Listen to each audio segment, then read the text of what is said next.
ایک گاؤں میں ایک باپردہ خاتون رہتی تھیں جن کی ڈیمانڈ تھی کہ شادی اس سے کریں گی جو انہیں باپردہ رکھے گا۔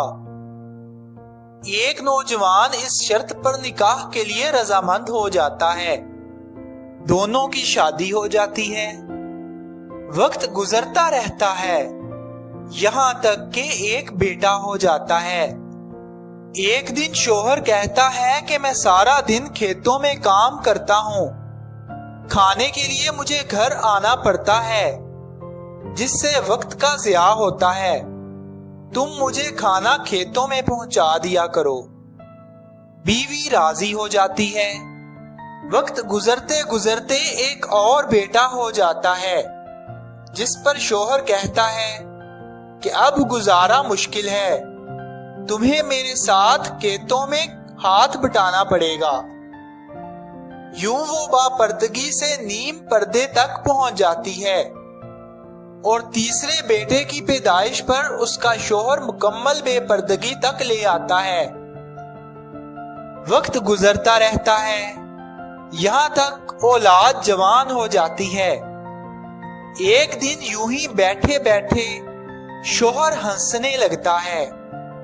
بیوی سبب پوچھتی ہے تو کہتا ہے کہ بڑا تو پردہ کرتی تھی، آخر کار تیرا پردہ ختم ہو گیا۔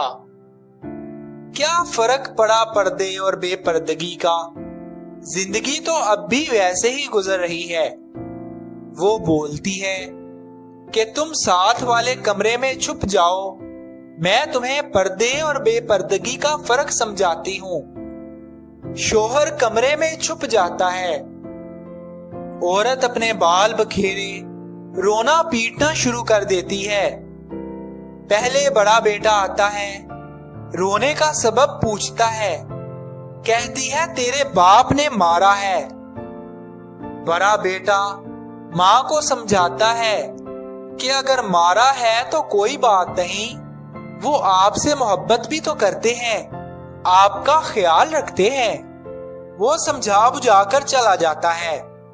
عورت پھر سے رونے کی ایکٹنگ کرتی ہے اور منجلے بیٹے کو بلا کر بتاتی ہے کہ تیرے باپ نے مجھے مارا ہے۔ منجلا بیٹا غصے میں آ جاتا ہے۔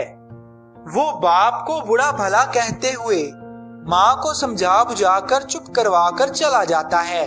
آخر کار عورت یہی ڈرامہ چھوٹے بیٹے کے سامنے کرتی ہے۔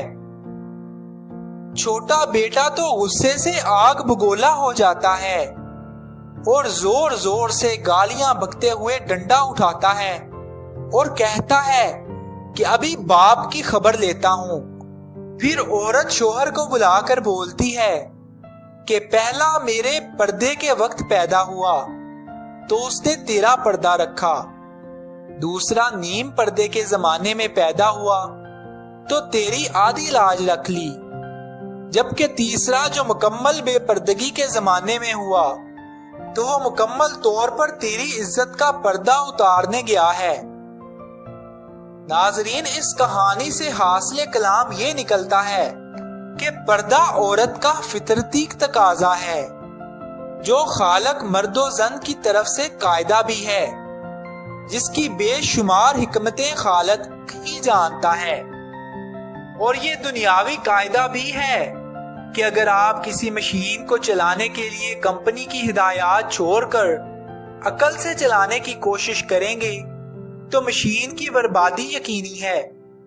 یہی وجہ ہے کہ جو لوگ مغربی دنیا کو فالو کرتے ہیں ان سے پوچھو کہ آج وہاں ریپ کا تناسب کیا ہے، ان کے معاشرے میں ماں بہن بیوی بیٹی کو کیا مقام حاصل ہے، اور پھر وہاں کی اولادیں اپنے والدین کے ساتھ کیا سلوک کرتی ہیں، یہ بھی کسی سے پوشیدہ نہیں۔ اور مشرقی معاشرہ میں آج بھی ماں بیوی بیٹی کو کیا مقام حاصل ہے، اور ہمارے معاشرے میں عورت کس قدر محفوظ ہے یہ بتانے کی ضرورت نہیں۔ اور جس قدر ماں باپ اپنے بچوں کی تربیت اسلامی اصولوں کے مطابق کرتے ہیں، اسی قدر بچوں سے خدمت کا لطف اٹھاتے ہیں۔